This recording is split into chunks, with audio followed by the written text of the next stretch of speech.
Welcome back to TechKidFX for another Quant price prediction update, which at the time of this recording is holding below the 20-day MA here on the 4-hour chart, which is now acting as resistance.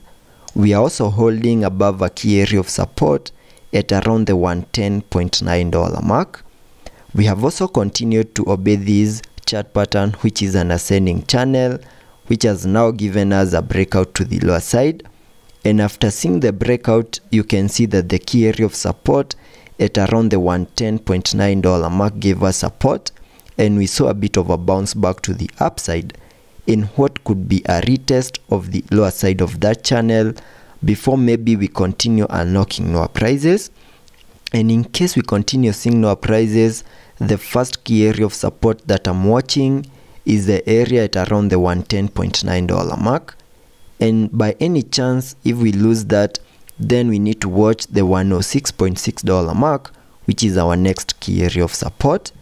And to give you my analysis on the ED12 structures, basing it on the ED12 structures, and before I get further into the technical analysis, to give you my analysis basing it on the ED12 structures, first give this video a thumbs up, subscribe to the channel, and also check out the channel membership. And allow me to first give you a quick recap of what has been happening here on the Quant chart, basing it on the ED12 structures, where you can see that after seeing our bear market low at around the $40.1 mark, we started this massive bounce to the upside, obeying the ED12 structures, where we saw that 5-wave structure to the upside, having the wave 5 giving us a peak at around the $229 mark, and also completed the formation of that larger ED12 count 1. Then we started a corrective structure in the formation of a larger ED12 count 2 in a move that bottomed at around the $94.4 mark in what I'm terming as the low for that second wave. And having seen the low for that second wave, whatever we expected next was the start of an impulsive wave in the formation of this wave 3.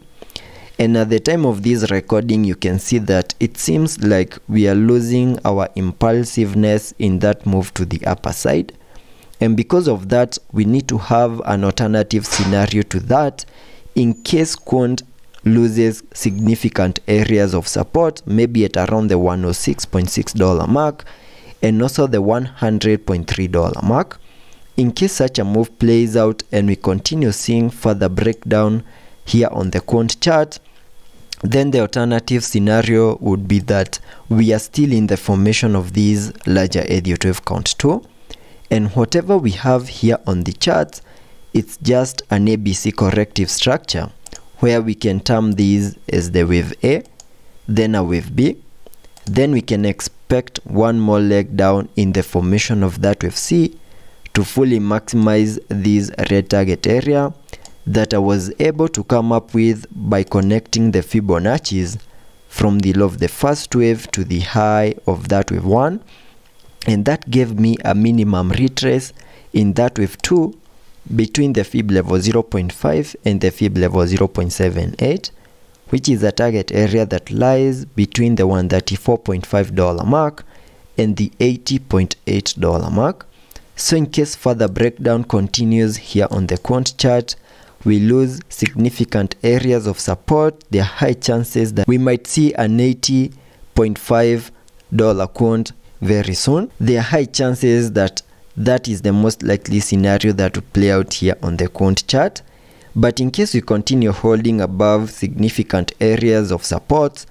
there are still high chances that we might see that a recovery, continue gearing up, get back into our impulsiveness, that is our impulsive move to the upside in the formation of that wave 3. And the moment we manage to break above significant swing highs and also get the confirmation that you're back in the formation of that wave 3, then we can sketch out minimum target areas in the formation of that wave 3. So that is what I'm expecting here on the Quant chart on the short-term scenarios and also on the long-term scenarios. And also taking a look at the indicators on the RSI, we are trading at around the 42 mark, meaning we have massive room for us to fully support higher prices. But in case the breakdown continues, that will still be supported here on the RSI. Also taking a look at the MACD, we have been able to print a bearish cross suggesting lower prices. So let's be patient and see how that plays out, and I'll be keeping you updated.